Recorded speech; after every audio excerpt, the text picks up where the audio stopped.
Hello students, आज हम start करेंगे फेवरेट सब्जेक्ट का chapter number 1 some basic concepts of chemistry का लेक्चर नंबर 9। आज हमारा टॉपिक है परसेंटेज कंपोजिशन, यानी किसी कंपाउंड में कोई एलिमेंट कितना परसेंट मौजूद है वो आज हम पढ़ेंगे, यानी परसेंटेज कंपोजिशन।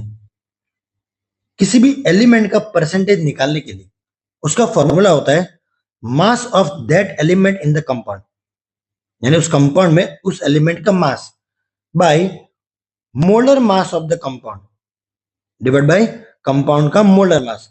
अब परसेंटेज निकालने के लिए इनटू 100। सबसे पहला क्वेश्चन पूछा है calculate the mass percent of each element in H2O। अब यहां पर दो एलिमेंट है H और O, तो सबसे पहले मास परसेंट निकालेंगे H का, फिर निकालेंगे O का। तो स्टार्ट करते हैं H से। ऊपर क्या लिखते हैं? उस एलिमेंट का मास जिसका आपको परसेंटेज निकालना है। अब यहां पर क्या लिखा है? H, यानी आपको हाइड्रोजन का मास परसेंटेज निकालना है। तो ऊपर हाइड्रोजन का मास आएगा। हाँ, वैसे तो हाइड्रोजन का मास कितना होता है? 1। यहां पर हाइड्रोजन है कितने? 2, तो उसका मास हुआ 2 divide by molar mass of compound, यानी पूरा टोटल मास। इसका टोटल मास कितना होता है? तो 18। अब परसेंटेज निकालने के लिए इनटू 100 सॉल्व करोगे, आंसर आएगा 11.11%। तो आ गया।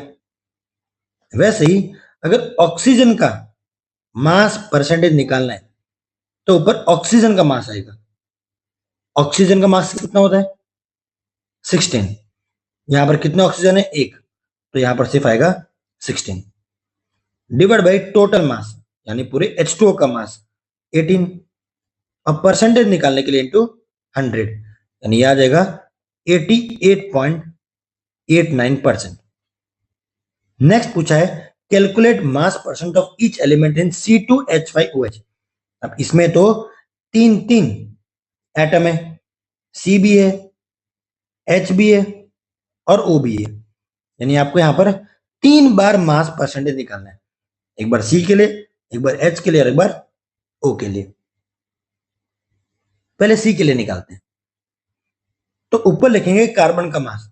हाँ, मुझे पता है वैसे तो कार्बन का मास 12 होता है, लेकिन इसमें 2 कार्बन है, तो 2 कार्बन है तो यहाँ पर 24 आएगा। देखिए, अगर यहाँ पर 1 कार्बन होता तो 12 आता है, यहाँ पर 2 कार्बन इसलिए 24। नीचे आएगा टोटल मास, पूरे C2H5OH का मास, पूरे C2H5OH का मास, जो कि होता है कुछ 46।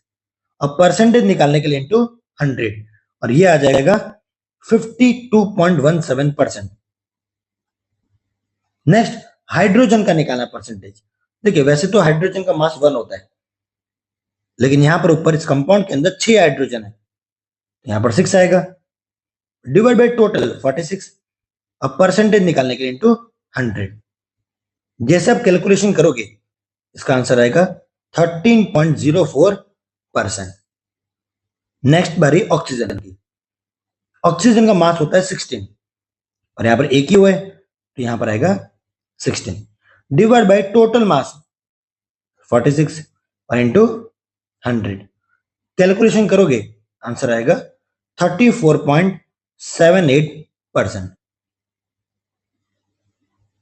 नेक्स्ट पूछा है calculate the mass percent of each element in Na2CO3, यानी Na2CO3 में हर एक एलिमेंट का क्या निकालना है?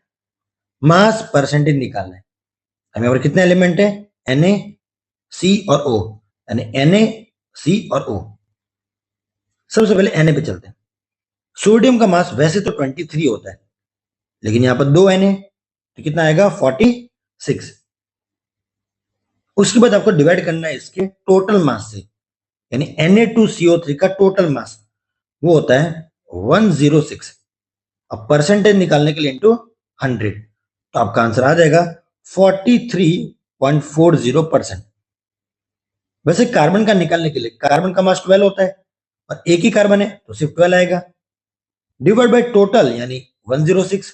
अब परसेंटेज निकालने के लिए इनटू 100, तो यहां पर आएगा 11.32%।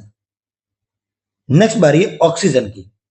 अब ऑक्सीजन का मास होता है 16, लेकिन यहां पर 3 ऑक्सीजन है, तो यहां पर इसका मास आएगा 48 divide by total mass into 100, तो इसका आंसर आएगा 45.28%।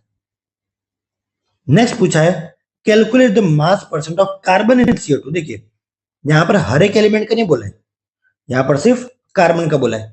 तो अगर आपको कार्बन का बोला है तो सिर्फ आपको कार्बन का ही यहां पर मास परसेंटेज निकालना है।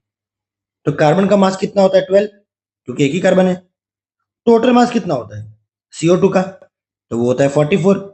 अब परसेंटेज निकालने के लिए इनटू 100, तो इसका आंसर आएगा 27.27%। ऐसे ही आपको नीचे दिए गए जो क्वेश्चंस है उन सबके परसेंटेज कंपोजिशन यानी मास परसेंट निकालने। वीडियो को पॉज कीजिए, आंसर निकालिए और चेक कीजिए।